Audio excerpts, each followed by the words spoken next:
Hello friends, তোমরা সবাই কেমন আছো? আশা করি ভীষণ ভালো আছো। বড়মা লাইফস্টাইলে তোমাদের সবাইকে স্বাগত। তো আজকেও তোমাদের সাথে কিছু কিছু কথা শেয়ার করব। কাল পর্যন্ত আমার ওটি পর্যন্ত গল্প তোমাদের সাথে শেয়ার করেছিলাম। এবার ওটির ভিতরে যে এক্সপিরিয়েন্সটা সেটা তোমাদের সাথে শেয়ার করবো, কারণ তোমরা অনেকেই জানতে চেয়েছো আর আমি বলেও বেশ শান্তি পাবো।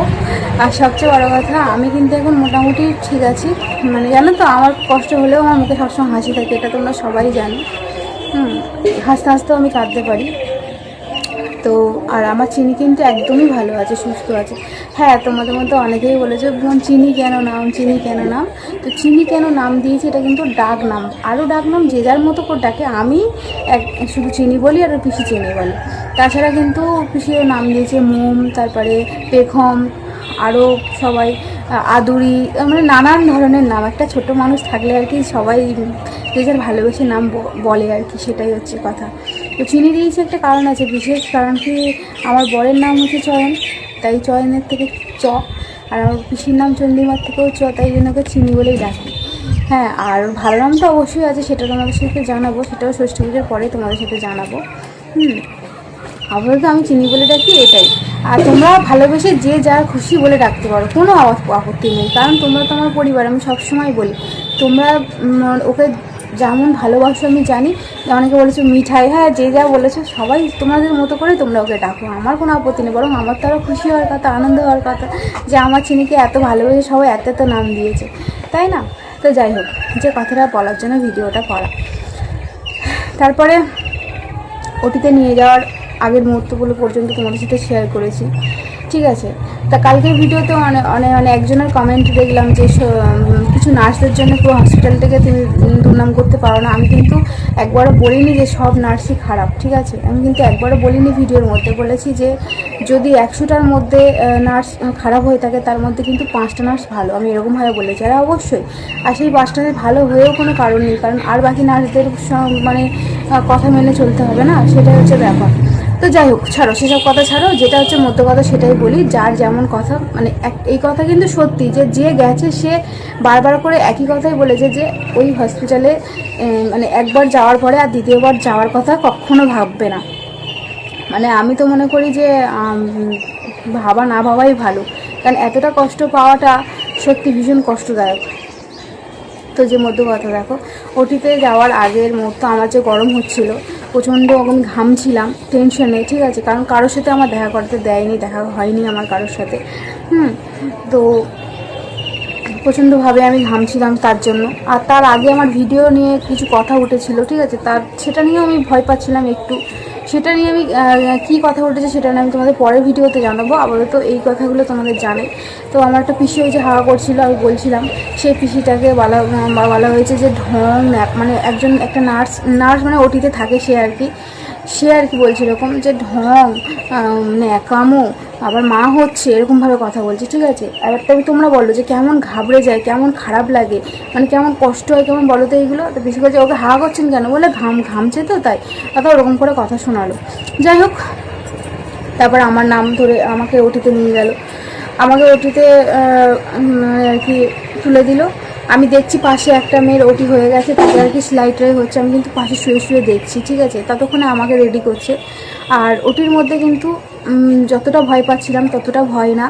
আর সব ডাক্তাররাও সমান হয় না। আমার যে ওটি করেছে তিনি কিন্তু খুব ভালো একজন ডক্টর, আর তিনি কিন্তু তার ব্যবহারও ভীষণ ভালো। ওখানে যারা যারা ছিলেন তারা কিন্তু সবাই ভালো, একজন বাদ দিয়ে। সবাই কিন্তু হেসে খেলেই কথা বলছিল। তারা তাদের মধ্যে একটা ডক্টর জানতো যে আমি ব্লগার, ঠিক আছে।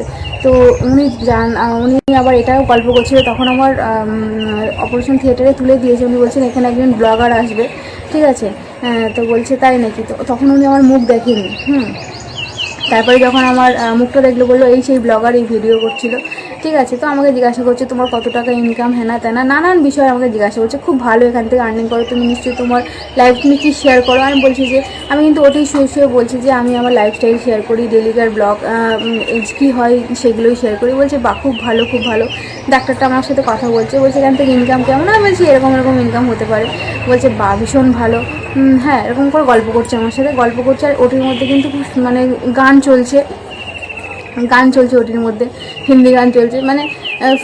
ভালো, মানে যতটা ভয় পেয়েছিলাম ততটা ভয় না। পাশে কিন্তু আমি এমনিতেই খুব শক্তপক্ত, তোমরা জানো। পাশে একটা মেয়ে সেলাই হচ্ছে, কিন্তু ওরকম পেটটা চেপে চেপে চেপে চেপে সেলাই করছে, আমি দেখছি কিন্তু ঘাড় ঘুরিয়ে ওঠি এরকম করে পাশে আর কি শুয়ে শুয়ে দেখছি। তারপরে এবার আমার ততক্ষণে রেডি করছে, তো আমাকে বললো যে দেখো তোমাকে একটা ইঞ্জেকশান দেবো, যেটা আর কি সিজারে হওয়ার আগে দেয় যে ইঞ্জেকশানটা। তো আমি তো সেটাতে ভয় পেয়েছি না, কারণ সবার মুখে শুনি ওই ইঞ্জেকশানটা ভীষণভাবে লাগে, ঠিক আছে। তো আমার একটু প্রথমে বললো একটু নড়বে না, তো আমি একটু নড়ে উঠেছিলাম হালকা। বলে নড়লে কিন্তু তোমারই অবস্থা খারাপ হবে, বারবার কিন্তু সুচ ফোটাতে হবে তাহলে। তা ব্যাস হয়ে গেল, ব্যাস আমাকে শুয়ে দিল। ইঞ্জেকশনটা দেওয়ার পরে আমার এই পর্যন্ত পুরো অবশ হয়ে গেলো, এই কোমর থেকে পুরো একদম পা পর্যন্ত অবশ হয়ে গেল, ঠিক আছে। কিন্তু আমার এইগুলো আমি সব হাত পা সব নাড়তে পারছি, ঠিক আছে। আমি হাত টাত সব নাড়ছি, মানে বুঝতে পারছি তাকিয়ে আছি আমি। আমাকে বললো পা তুলে দেখি, আমি তো পা তুলতে পারছি না, কিন্তু আমি তোলার চেষ্টা করছি, কিন্তু তুলতে পারছি না, কারণ আমার সবটাই অবশ। কিন্তু আমি জানি যে আমার অলরেডি অবশ হয়ে গেছে। তো তারপরে আবার আমাকে মানে আমার সাথে গল্প করছে, আমি কিন্তু তাকিয়েই আছি, কোনো ভয় নেই আমার মধ্যে তখন কোনো। শুধু একটা না, আমি মানে ডাকছিলাম ঈশ্বরকেই, ডাকছিলাম সমানে যে ঈশ্বর তুমি থেকো পাশে, তোমাকেই আমি চাই। আর মানে এই মুহূর্তে তো কাউকে আর দেখতে পাবো না, তা তুমি আমার সাথে সবসময় থেকে ভগবান শ্রীকৃষ্ণের নাম নিচ্ছিলাম। তখনই যে মহিলাটা আমাকে এই যে বলছিল ঢং ন্যাকামো, আমার গরম হচ্ছিলো। তোমরা বলো তো একটা মা, তা ভয় লাগবে না যে এরকম একটা জীবনে ফার্স্ট টাইম, তো সেকেন্ড টাইম না যে আমি মা হচ্ছি, ফার্স্ট টাইম, তাহলে বলো তো কেমন লাগে। তো তিনি আবার বলছে আমি ভগবান শ্রীকৃষ্ণের নাম নিচ্ছি, ঠিক আছে। যখন আমাকে ওটিতে তোলে ইঞ্জেকশন তুমি তাই, তখন আমি ভগবান শ্রীকৃষ্ণ, হরে কৃষ্ণ কিংবা কৃষ্ণের বাসুদেব মন্ত্রটা বলছি আস্তে আস্তে বিড়বিড় করে। তখন উনি আমাকে বলছে এই চুপ করো তো, এইসব আদিক্ষেতা যত ন্যাকামো কি দরকারে ডাকি, হ্যাঁ না তা না। উনি জেনে বসে আছে আমি আমার দরকারে ডাকি, তারপর আর ডাকি না। যাক, উনি আমার মনের কথা জেনে গেছে। আমি শুধু কিচ্ছু বলছি না, আমি চুপচাপই রয়েছি আর ভাবছি কি মানুষ, কি মেন্টালিটি এনার। শুধুমাত্র ওনার অতীতে থাকা ওই মহিলা, জানি না উনি মেন্টালি কিনা, ভীষণই খারাপ, সবার সাথে খারাপ ব্যবহার করছিল, সবার সাথে। একটার পরে দুটো বাচ্চা মানুষ নিতেই পারে, তাদের সাথেও উল্টো পাল্টা করে ব্যবহার করছে, ঠিক আছে। ওই মহিলা এত অসভ্য মহিলাটা। তো যাই হোক, কিন্তু কিছু করার নেই। এরকম মানে এরকমটা ফেস করতে হবে তো ভাবতে পারিনি না এরকমটা হতে পারে। তারপর আবার মোটি করছে, গল্প করতে করতে গল্প করছে। একজন বলছে আমাকে একটু শিখিয়ে দেবে কীভাবে কী করতে হয় এরকম। না, গল্প করছে। ডাক্তারটাও ভীষণ ভালো, একটা লেডিস ডাক্তার, আমাদের 3জন মিলে লেডিস ডাক্তার মিলে মানে আর কি ছিল ওটিতে। প্রত্যেকেই ভীষণ ভালো, গল্প করতে করতেই আর কি ওটিটা করছিল। তো যখন আমার চিনিকে তুলে আমাকে দেখালো, বলে আমি কিন্তু সম্পূর্ণ আর কি একবারও আমি ঘুমিয়েও পড়িনি কিংবা চোখ বন্ধ রাখিনি, আমি সারাক্ষণটা চোখটা ড্যাব ড্যাব করে তাকিয়েছিলাম, ঠিক আছে। আর দেখতে পাচ্ছিলাম না যে নিচে কী হচ্ছে, সেটা তো দেখা সম্ভব না এরকম উঠে, কিন্তু আমি মানে ফিল করছি যে মানে আমার উপরে কাজ হচ্ছে, ঠিক আছে। তো যখন চিনিকে মানে আর কি আমার তোলে, তখন বলছে, ওরা বলছে কথা আমি তো শুনতে পাচ্ছি, আমি তো গল্প করছিলাম, বলছে বেবি বড় বেবি আছে এরকম বলছে, ঠিক আছে। সেটাও আমার কানে এসেছে। তারপর আমার চিনিকে তুলে দেখালো, বলে যে দেখো তোমার কী হয়েছে দেখো। আমি বললাম মেয়ে। বলছে বাহ, ভেরি গুড। তারপর আবার চিনি চিৎকার করে কান্না, বাপরে বাপ। ওর ওজনটাও বললো, সেটাও আমি শুনেছি, ঠিক আছে। আর চিনি এমনি বড় সড়ো হয়েছিল, এত কান্না মেয়েটার, বাপরে। আমি শুধু এরকম করে ঘাড় ঘুরিয়ে এরকম করে দেখছি, ওকে পাশে নিয়ে শুয়েছে এর মধ্যে। আর তার মানে আমি শুধু এরকম করে দেখছি, মানে হাঁ করে ওর দিকে দেখছি আমি। আর ও সেরকম হাত ফাত ছেটকে, মানে কি কান্না, কি জোরে জোরে চিৎকার। আবার আবার যখন হয় না এরকম নাইটা ধরে রেখেছে, আবার ডক্টর বলছে বলে এই ছাড়, আবার ধরে রেখেছে এরকম, ঠিক আছে। বলছে আবার নাড়ি ধরে রেখেছে, এরকম করে ধরেছিল। তো এত কাঁদছে আমি দেখছি। তারপরে ব্যাসও হয়ে গেল আমার শান্তি। তখনও পর্যন্ত মানে ভীষণ আমি খুশি যখন ও হয়ে গেল, মানে না মনের আশা পূরণ হয়েছে, আমার একটা মেয়ে হয়েছে। আমি তো আমরা সবাই মেয়ে চেয়েছিলাম, শুধু আমার বাবা চেয়েছিল যে একটা ছেলে হোক, কারণ কি আমার দিদিদের 3টে ছেলে, 3জনার বাবা চেয়েছিল আর একটা ছেলে হলে আমরা 4জন কমপ্লিট হবে, ফুলফিল হয়ে যাবে আর কি। তো মেয়ে হয়েছে, কোনো অসুবিধা নেই, মেয়ে হয়েছে, ভীষণ খুশি হয়ে গেছে। মানে এরকম বলেছিল যে আর একটা নাতি, এরকম ব্যাপারটা।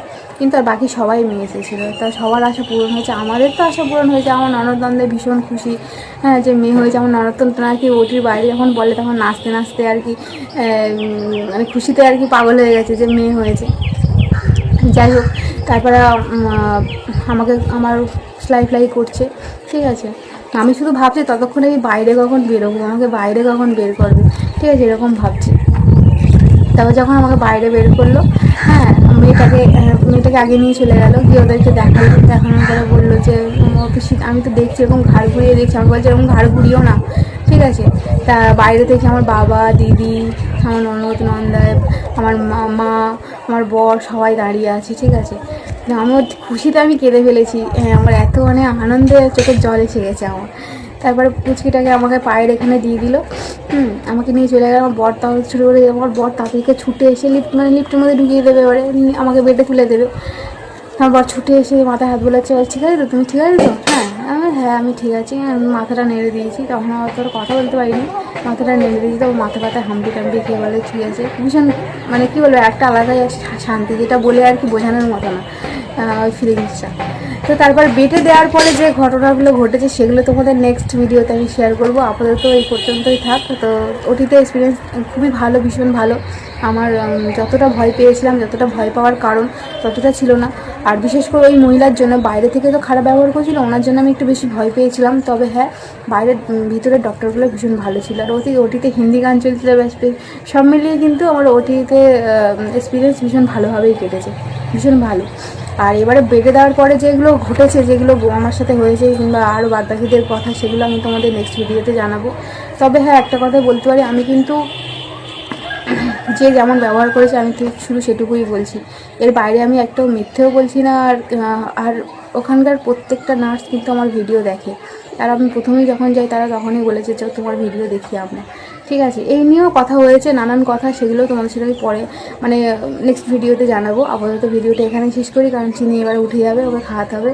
বেশিক্ষণ আর কি কথা তো বলা যায় না। আর আমার এখনও সেলাই এখনও কাটা হয়নি, সোমবার হয়তো আমার সেলাই কাটা হবে।